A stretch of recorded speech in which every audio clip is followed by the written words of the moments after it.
Hello दोस्तों, नमस्कार। दिन भर की बड़ी खबर बिना देरी के आपको बताएंगे, जहां सबसे पहले बताएंगे भारत सरकार म्यांमार के साथ अंतर्राष्ट्रीय सीमा पर मुक्त आवाजाही व्यवस्था को समाप्त करने की बना रही है योजना। जी हां, कैसे, साथ ही साथ आपको बताएंगे वाइब्रेंट समिट से पहले पीएम मोदी जी यूएई के राष्ट्रपति के साथ करेंगे भव्य रोड शो। जी हां, यूएई के राष्ट्रपति को रिसीव करते पीएम ले जाएंगे साबरमती आश्रम अहमदाबाद। जी हां, साथ ही साथ आपको बताएंगे कतर में 8 भारतीयों की सजा के मामले में अभी की सबसे बड़ी खबर निकलकर सामने आई है। सबसे बड़ा अपडेट आपको बताएंगे क्या है। साथ ही साथ क्या अरविंद केजरीवाल होंगे अरेस्ट। दोस्तों, एक से एक बड़ी खबर आपको बताएंगे, बनेगा वीडियो के अंत तक। लेकिन खबरों में आगे बढ़ने से पहले अगर आप भी मानते हैं कि मोदी जी है तो हर चीज मुमकिन है, तो इस वीडियो को भी कर दीजिए लाइक, चैनल कर दीजिए सब्सक्राइब, बेल आइकन दबाइए, साथ ही कमेंट बॉक्स में लिख दीजिएगा जय हिंद। जी हाँ, तो चलते हैं पहली और सबसे बड़ी खबर की तरफ, जहां पर भारत सरकार म्यांमार के साथ अंतर्राष्ट्रीय सीमा पर मुक्त आवाजाही व्यवस्था को समाप्त करने की बना रही है योजना। बता दें, भारतीय मीडिया रिपोर्ट में कहा गया है कि केंद्र सरकार के अधिकारी अवैध प्रवासी और विद्रोहियों की वृद्धि का मुकाबला करने के उपाय के रूप में म्यांमार के साथ मुक्त आंदोलन व्यवस्था यानी एफएमआर को समाप्त करने पर विचार विमर्श कर रहे हैं। 1643 किलोमीटर लंबी भारत म्यांमार सीमा पर चल रही एफएमआर नीति अपने कथित दुरुपयोग के कारण विवाद का विषय बन गया है, जिससे अवैध आप्रवासन, नशीली दवाओं और हथियारों की तस्करी के बारे में चिंताएं पैदा हो रही हैं। स्थानीय निवासियों और मणिपुर सरकार ने शिकायतें व्यक्त किया, जिससे केंद्र सरकार को नीति पर फिर से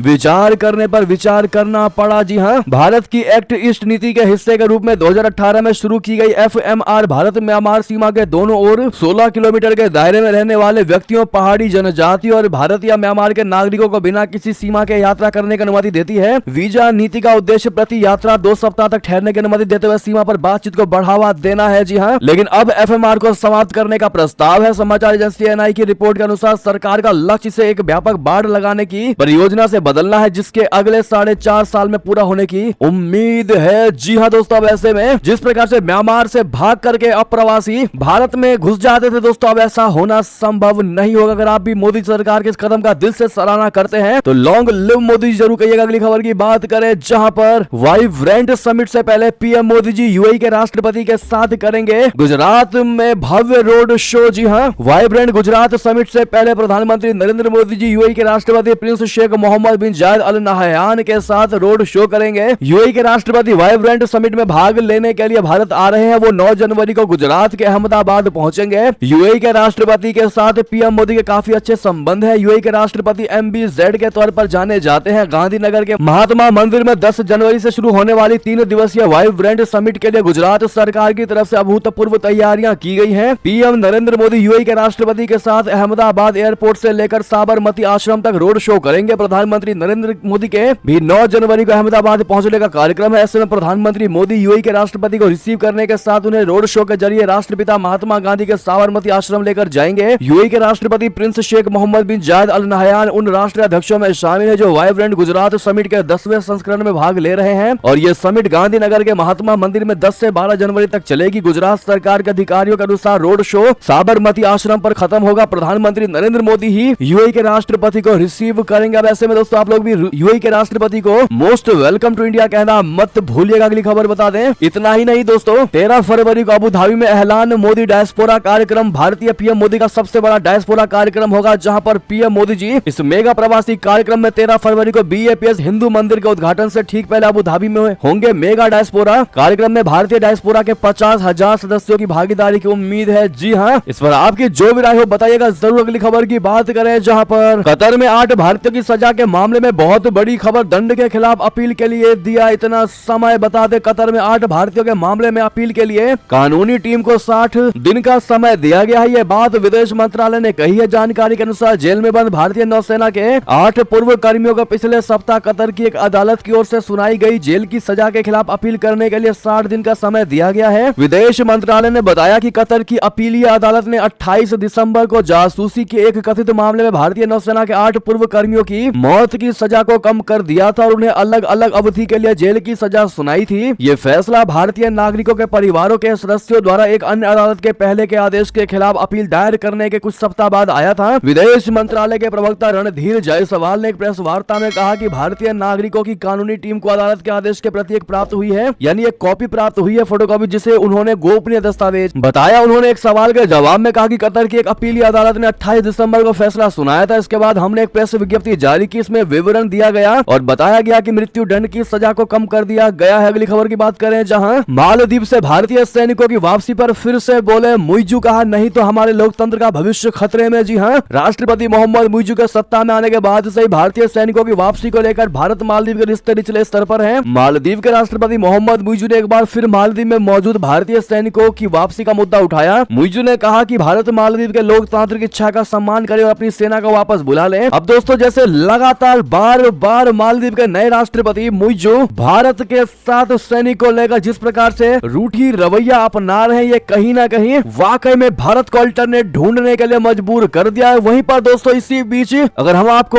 ये बड़ी बात और बड़ी खबर बताएं, जहां पर मालदीव से बिगड़ते रिश्ते कहीं ना कहीं भारत को बहुत बड़ा लाभ पहुंचाने वाले हैं, क्योंकि आप सभी को पता होगा कल ही की खबर, जहां प्रधानमंत्री नरेंद्र मोदी जी ने लक्षद्वीप आइलैंड का दौरा किया दोस्तों, और उन्होंने वहां पर कई सारी पिक्चर्स क्लिक करवाई हैं और लोगों को लक्षद्वीप आने के लिए मोटिवेट किया है। उन्होंने कहा है कि आप जो विदेशों में जाकर के द्वीप पर या फिर बीच पर घूमने का प्रयास करते हैं, आप लक्षद्वीप आइए, आपको हर जगह से बेहतर व्यू मिलेगा। जी हाँ, ये कहीं ना कहीं मालदीव के एक्शन का रिएक्शन माना जा रहा है। जी हाँ दोस्तों, मोदी जी ने कहा कि हाल ही में मुझे लक्षद्वीप के लोगों के बीच रहने का अवसर मिला। मैं अभी भी इसके द्वीपों की अद्भुत सुंदरता और यहाँ के लोगों की अविश्वसनीय गर्मजोशी से आश्चर्यचकित हूँ। पीएम मोदी ने कहा, मुझे आगती, बंगाराम और कावारत्ती में लोगों से बातचीत करने का अवसर मिला। मैं द्वीप के लोगों को उनके आतिथ्य के लिए धन्यवाद देता हूँ। प्राकृतिक सुंदरता के अलावा लक्षद्वीप की शांति भी मंत्र मुग्ध कर देने वाली है। जी हाँ, पीएम मोदी जी ने लक्षद्वीप दौर पर इस नॉर्कलिंग और मॉर्निंग वॉक भी की। उन्होंने कहा कि जो लोग अपने अंदर के रोमांच को अपनाना चाहते हैं, उनके लक्षद्वीप आपकी लिस्ट में होना चाहिए। पीएम मोदी ने कहा कि मैंने अपने प्रवास के दौरान इस नॉर्कलिंग भी की, यह बहुत आनंददायक अनुभव था। जी हाँ, अब ऐसे में मालदीव के साथ बिगड़ते रिश्ते कहीं ना कहीं भारत को एक तरीके से लाभ पहुंचाने वाला है, और ये लक्षद्वीप पर टूरिस्टों का आना कहीं ना कहीं मालदीव के लिए भी बहुत बुरी खबर साबित हो सकती है। इस पर आपकी जो भी राय हो दोस्तों, अगर आप भी मानते हैं कि मोदी हर चीज मुमकिन है, तो अपनी राय अवश्य दीजिएगा। साथ ही साथ क्या आप लोग भी लक्षद्वीप जाना चाहेंगे दोस्तों, बताइएगा जरूर। अगली खबर की बात करें, जहां तानाशाह किम जोंग उनको मिला वारिस, 10 साल की बेटी बनेगी नई किंग। दक्षिण कोरिया ने बहुत बड़ा दावा किया है। बता दें, उत्तर कोरिया के तानाशाह किम जोंग से पूरी दुनिया परेशान है। जैसा कि आप सभी जानते ही हैं, वो जब और तब न्यूक्लियर हथियारों के उपयोग की धमकी देता है, कभी परमाणु मिसाइलों का परीक्षण करता है, तो कभी जासूसी उपग्रह छोड़कर पूरी दुनिया को हैरानी में डाल देता है। किम जोंग के कृत्यों से दक्षिण कोरिया, जापान और अमेरिका परेशान है। इन सब के बीच दक्षिण कोरिया ने बड़ा दावा किया है कि किम जोंग उनकी छोटी बेटी उनकी उत्तराधिकारी हो सकती है। दक्षिण कोरिया की खुफिया एजेंसी ने इस बात की संभावना जताई है। जी हाँ, आपको बता दें कि किम जोंग उनकी छोटी बेटी, जिनका नाम किम जू ए है, जिसकी उम्र महज 10 साल है, नवंबर 2022 में वो पहली बार पब्लिकली यानी सार्वजनिक तौर पर उस वक्त नजर आई थी जब उसने अपने पिता के साथ लंबी दूरी की मिसाइल का परीक्षण देखा था। जी हाँ दोस्तों, अगली खबर बता दें, अब भारत करेगा नेपाल को जगमग, पड़ोसी देश में जयशंकर की जय जयकार। जी हाँ, भारत के विदेश मंत्री जयशंकर जी करीबी पड़ोसी देश नेपाल की यात्रा पर है। इस दौरान दोनों देशों के बीच कई अहम मसौदों पर हस्ताक्षर हुआ। इसके अनुसार एक समझौते के तहत भारत नेपाल को अगले 10 साल में 10,000 मेगावाट बिजली देगा। विदेश मंत्री जयशंकर जी की हिमालय राष्ट्र की 2 दिन की यात्रा के दौरान भारत और नेपाल ने गुरुवार को एक दीर्घकालिक समझौते पर हस्ताक्षर किए। समझौते के तहत अगले 10 वर्षों में भारत को 10,000 मेगावाट बिजली के निर्यात की सुविधा मिलेगी। जयशंकर जी और नेपाल के ऊर्जा, जल संसाधन एवं सिंचाई मंत्री शक्ति बहादुर बसनेत की उपस्थिति में यहाँ एक द्विपक्षीय बैठक के दौरान बिजली निर्यात पर समझौते पर हस्ताक्षर किए गए। नेपाल के ऊर्जा सचिव गोपाल सिंगडेल और उनके भारतीय समकक्ष पंकज अग्रवाल ने द्विपक्षीय समझौते पर हस्ताक्षर किया। इससे अगले 10 साल में नेपाल से भारत में 10,000 मेगावाट बिजली के निर्यात की सुविधा मिलेगी। प्रधानमंत्री पुष्प कमल दहल प्रचंड की भारत यात्रा के दौरान दोनों देशों के बीच बिजली निर्यात पर सहमति बनी थी। प्रचंड पिछले साल 31 मई से 3 जून तक भारत यात्रा पर आए थे। अगली खबर बता दें, जासूसों पर कार्रवाई के बाद तुर्की का एक और बड़ा एक्शन, भारत समेत 18 देशों के 56 संदिग्धों को किया गिरफ्तार। दरअसल इजराइल के लिए जासूसी करने वालों की गिरफ्तारी के बाद तुर्की अब 18 देशों के 56 उन संदिग्धों को गिरफ्तार किया है जिन पर कई सारी आपराधिक मामले दर्ज हैं। तुर्की ने कहा कि ये सभी हाई प्रायोरिटी के क्रिमिनल सस्पेक्ट्स हैं। इन सभी संदिग्धों पर ड्रग डीलिंग, मनी लॉन्ड्रिंग से लेकर हत्या, जालसाजी और हमले जैसे आरोप है। तुर्की के गृह मंत्री अली येरलियाका ने कहा कि इन सभी 56 संदिग्धों के लिए इंटरपोल ने रेड नोटिस जारी किया था। जिन संदिग्धों को गिरफ्तार किया गया है, ये सभी अमेरिका, जर्मनी, भारत और कई पूर्व सोवियत गणराज्यों के साथ साथ एशिया और मध्य पूर्व के अन्य हिस्सों में वांछित थे। येरलिकाया के ऑफिस ने इन संदिग्धों के नामों का खुलासा नहीं किया है। अगली खबर बता दें, ईरान बम ब्लास्ट में अब तक 100 से भी अधिक मौतें। दोस्तों इस्लामिक स्टेट ने ली है इसकी जिम्मेदारी। बहुत बड़ी खबर, बहुत बड़ी जानकारी। ईरान में गुरुवार को हुए दोनों विस्फोट में करीब 100 लोगों की मारे जाने की पुष्टि की गई है। इससे ज्यादा मारे जाने के लोगों की पुष्टि है। इस बीच इस्लामिक स्टेट ने इन हमलों की जिम्मेदारी ली है। अपने टेलीग्राम ग्रुप पर एक पोस्ट के जरिए इस्लामिक स्टेट ने एक बयान में कहा कि ईरान में दोनों हमले इस्लामिक स्टेट ने ही करवाए थे। ईरानी कमांडर कासिम सुलेमानी की बुधवार यानी 3 जनवरी को 34 बरसी थी, जिनकी 2020 में अमेरिकी ड्रोन हमले में मौत हो गई थी। इस मौके पर कासिम सुलेमानी की कब्र पर उन्हें श्रद्धांजलि देने के लिए बड़ी संख्या में लोग इकट्ठा हुए थे। इसी दौरान पहला बम विस्फोट हुआ। इसके बाद दूसरा बम विस्फोट करीब 20 मिनट बाद हुआ। पहले धमाके के बाद मौके पर इमरजेंसी सेवा से जुड़े लोग भी थे। जब दूसरा हमला हुआ तो आम नागरिकों के साथ ही इमरजेंसी सेवाओं से जुड़े लोग भी इसकी चपेट में आ गए। दोनों विस्फोट में करीब 100 से अधिक लोग मारे गए और कई घायल हो गए हैं। अब ऐसे में हमले के बाद ISIS यानी कि Islamic state of Iraq and the Leivand ने अपने टेलीग्राम चैनल पर एक पोस्ट किया जिसमें दोहरे बम विस्फोट की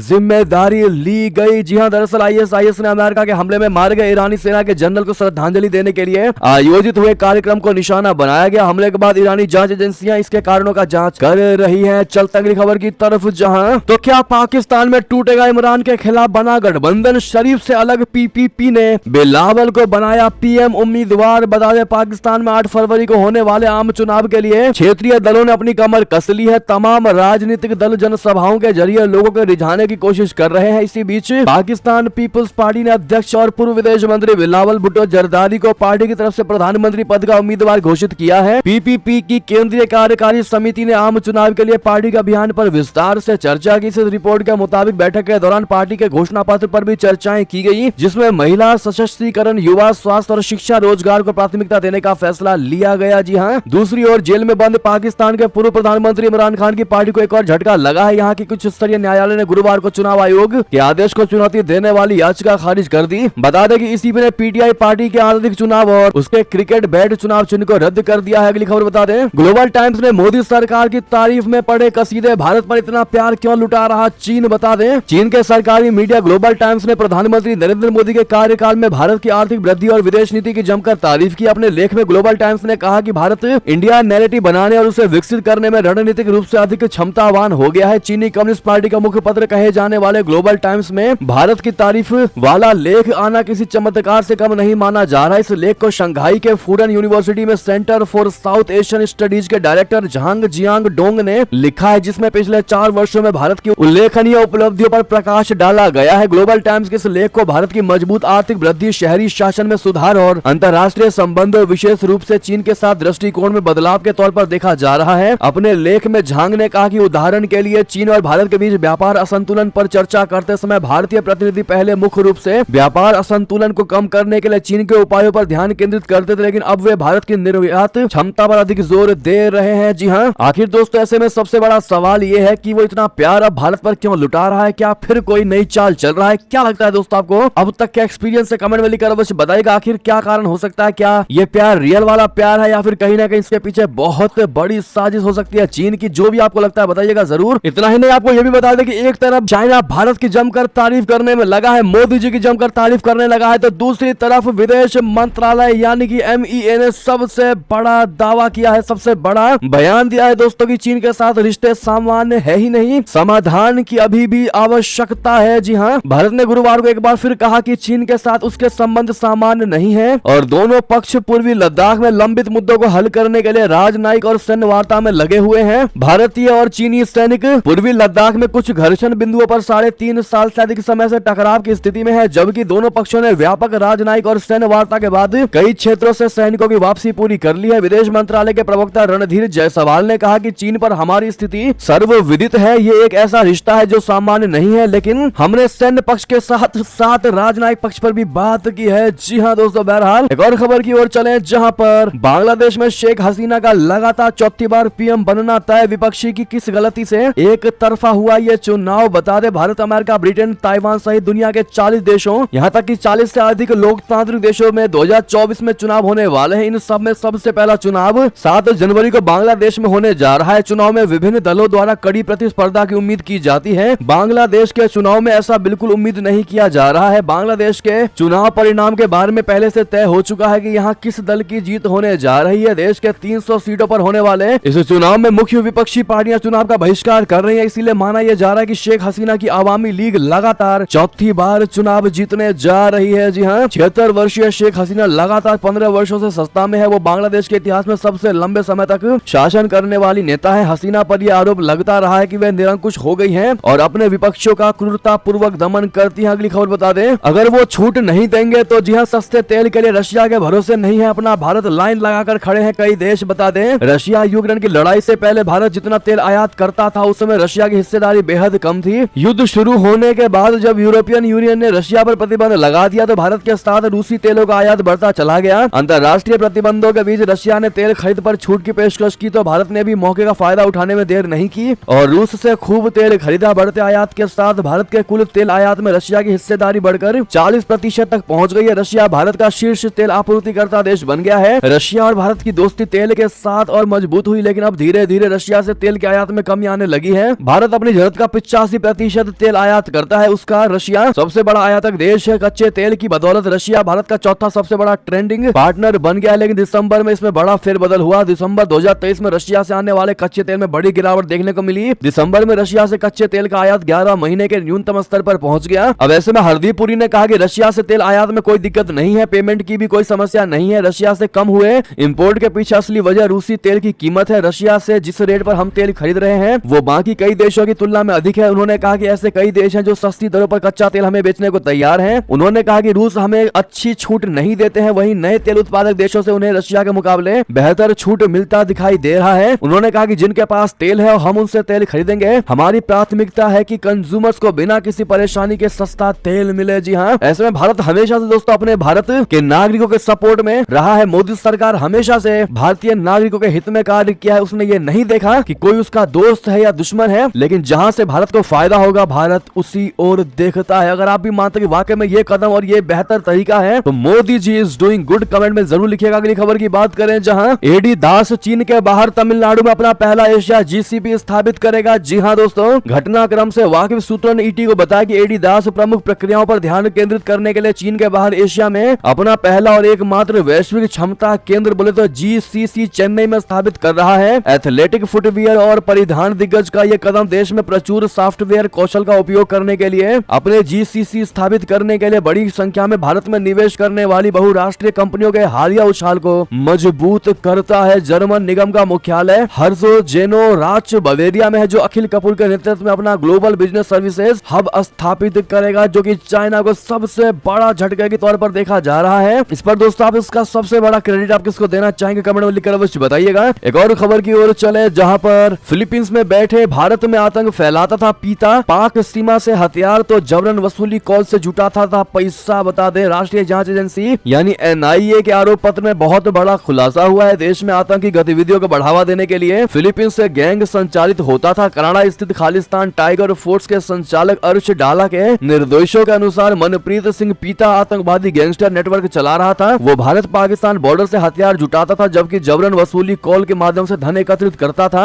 आतंकी गतिविधियों एवं आपराधिक साजिशों का अंजाम देने के लिए पिता ने कई गिरोह खड़े कर लिए थे। वो इन गिरोह में आतंकियों की भर्ती कर रहा था और उसे पिछले साल फिलीपींस से निर्वासन के बाद गिरफ्तार किया गया। अगली खबर बता दें, हूती हमलों के बीच लाल सागर में श्रीलंका तैनात करेगा अपना युद्धपोत। राष्ट्रपति विक्रम सिंघे ने कही ये बात। बता दें, लाल सागर में लगातार व्यापारी जहाजों पर हूतियों विद्रोहियों के हमलों से लड़ने के लिए श्रीलंका एक नौसेना पोत तैनात करेगा। देश के राष्ट्रपति विक्रम सिंघे ने जानकारी देते हुए कहा कि लाल सागर में हूती हमलों से व्यापारिक जहाज प्रभावित हुए थे। उन्होंने कहा कि अगर जहाजों को दक्षिण अफ्रीका से होकर जाने वाले मार्ग पर मोड़ दिया जाएगा तो यह बहुत अधिक महंगा साबित होगा। इसलिए लाल सागर में जहाज पर हमला रोकने के लिए श्रीलंका नौसेना एक पोत को लाल सागर की तरफ तैनात करेगा। गौरतलब है कि वैश्विक व्यापार के लिए प्रमुख जल मार्ग की सुरक्षा में भारत समेत कई देशों के साथ श्रीलंका भी शामिल होगा। जी हाँ, की खबर बता दें, ब्रिटेन में 2024 की दूसरी छमाही में होंगे आम चुनाव। सुनक ने नए साल की पहली यात्रा पर किया ऐलान। जी हाँ, ब्रिटेन में साल के अंतिम 6 महीनों में आम चुनाव हो सकते हैं। इसके संकेत खुद प्रधानमंत्री ऋषि सुनक ने दे दिए हैं। ऋषि सुनक ने गुरुवार को आने वाले महीनों में मतदाताओं के पास जाने से इनकार कर दिया और संकेत दिए हैं कि साल के अंतिम 6 महीनों में चुनाव करवाएंगे। नए साल की अपनी पहली यात्रा में सुनक ने इंग्लैंड के ईस्ट मिडलैंड्स क्षेत्र में मैनसफील्ड नॉटिंघमशायर के बाजार शहर का दौरा किया। इस दौरान ब्रिटिश पीएम ने कहा कि चुनाव बुलाने से पहले उन्हें अभी भी बहुत कुछ करना है। देश में कंजर्वेटिव पार्टी के नेतृत्व वाली सरकार के 5 साल पूरे होने पर जनवरी 2025 तक चुनाव होने चाहिए। अगली खबर बता दें, यूएई ने पाकिस्तान के 950 लोगों को निकाला तो भड़के पाकिस्तानी, कहा इंडिया का मंदिर बन रहा और हमें लात पड़ रही है यूनाइटेड अरब अमीरात में। जी हाँ, पाकिस्तान के 950 लोगों को संयुक्त अरब अमीरात ने अपने देश से निकाल दिया है। एक जहाज में भरकर इन लोगों को दुबई से पाकिस्तान भेज दिया गया है। यूएई के इस फैसले पर पाकिस्तान के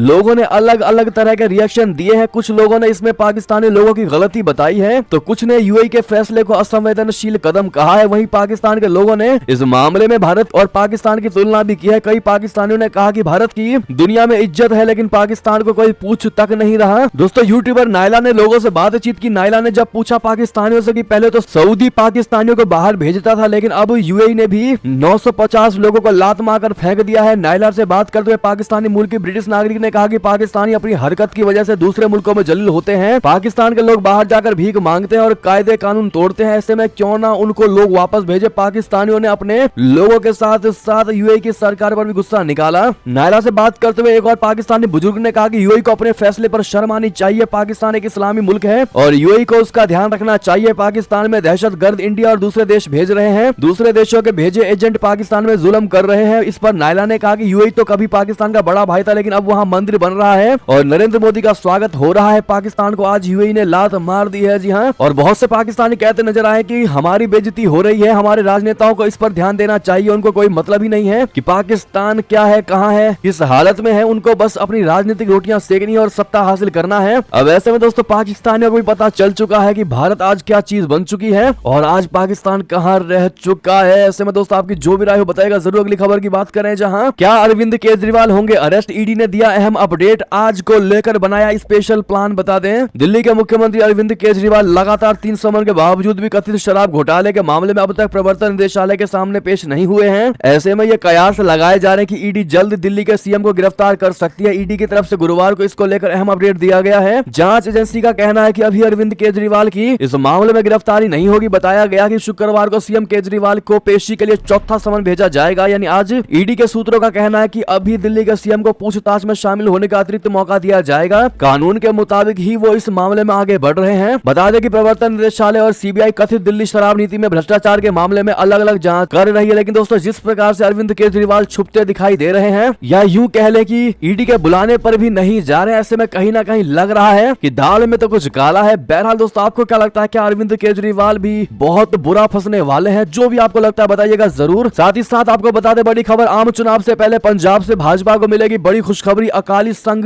गठजोड़ के हैं आसार, सुखदेव ढींढसा बनेंगे सूत्रधार। जी हाँ, लोकसभा चुनाव 2024 से पहले भाजपा को पंजाब से खुशखबरी मिल सकती है। प्रदेश में खुद को मजबूत करने के लिए भाजपा शिरोमणि अकाली दल बोले तो बादल के साथ गठजोड़ कर सकती है। अकाली दल के प्रधान सुखबीर सिंह बादल का श्री अकाल तख्त साहिब परिसर में बेअदबी मामलों में पंथ से माफी मांगने से पंजाब के राजनीति समीकरण बदलने वाले हैं। सूत्रों के मुताबिक सुखदेव सिंह ढींढसा के नेतृत्व वाला शिरोमणि अकाली दल 14 जनवरी को श्री मुक्तसर साहिब के माघी मेले में शिरोमणि अकाली दल में विलय का ऐलान कर सकता है। जी हाँ दोस्तों, साथ ही साथ अगली खबर बता दें, भारत जोड़ो न्याय यात्रा को लेकर हिंसा में झुलस रहे मणिपुर के इम्फाल से शुरू होगी ये यात्रा। बापू की जन्मस्थली पोरबंदर में जाकर होगा इसका समापन। जी हाँ, कांग्रेस की भारत जोड़ो यात्रा 2.0 पूर्वोत्तर से शुरू होगी। राहुल गांधी के नेतृत्व वाले इस यात्रा को इस बार भारत न्याय यात्रा नाम दिया गया है। पिछले 1 साल से हिंसा में झुलस रहे मणिपुर से इस यात्रा की शुरुआत होगी। कांग्रेसी नेता जयराम रमेश ने बताया कि इंडिया गठबंधन के सभी प्रमुख नेता और विपक्षी मुख्यमंत्री यात्रा को हरी झंडी दिखाने के लिए इम्फाल में मौजूद रहेंगे। भारत जोड़ो न्याय यात्रा 14 जनवरी को मणिपुर के इम्फाल से शुरू किया जाएगा। देश के 15 राज्यों को कवर करेगी। इस 66 दिनों की यात्रा के दौरान 6700 किलोमीटर की दूरी तय की जानी है और ये यात्रा 100 से अधिक लोकसभा क्षेत्रों से होकर गुजरेगी। भारत जोड़ो न्याय यात्रा महात्मा गांधी की जन्मस्थली पोरबंदर में जाकर समाप्त होगी। बहरहाल दोस्तों, राहुल गांधी के इस भारत जोड़ो न्याय यात्रा पर आपका क्या जवाब होगा? दोस्तों आप इसको किस नजरिए से देखते हैं? क्या वाकई में राहुल गांधी न्याय करने निकले हैं? जो भी आपको लगता है बताइएगा जरूर। बहरहाल ये थे की सारी बड़ी खबरें। आपको हमारी खबर कैसी लगी? आशा करता हूँ बहुत अच्छी लगी होगी। अगर थोड़ी भी अच्छी लगी है तो इस वीडियो को दोस्तों में, भाइयों में, साथियों में, रिश्तेदारों में शेयर अवश्य कर दीजिएगा और अभी कर दीजिए इस वीडियो को लाइक, चैनल कर दीजिए सब्सक्राइब, बेल आइकन दबाइए, साथ ही कमेंट बॉक्स में लिख दीजिएगा जय हिंद जय भारत। और यहाँ तक बने रहने का आप सभी का बहुत बहुत धन्यवाद।